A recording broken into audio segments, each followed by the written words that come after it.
push and push out and then pull in. Push Gosh, and pull right there. I think this is.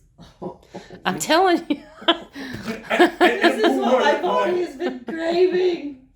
And then you pump here, push and pull like that. Yeah, this looks But be careful on the amazing. spine, that's it, okay? Yeah, I like that. Put it down now.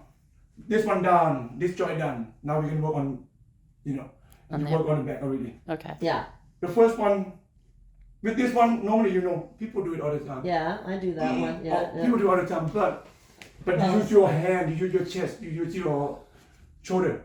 But look at what I'm doing. I stick my hand here. This is important. Against your leg. Yeah. My adductors, my knee, I sit right there.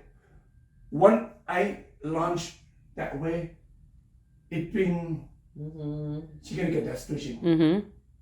I don't do it from my hand, but I don't do it from here. right. You don't do it from your forearm. Relaxing. More like this, a stick. This is like the A whole stick. fascia. Yeah, nothing. But the one that pull her is Your it's not my knee. knee either. Not my adductor. It's your body. The whole body. Now I can do like reaching, you can do your warrior, you can do anything,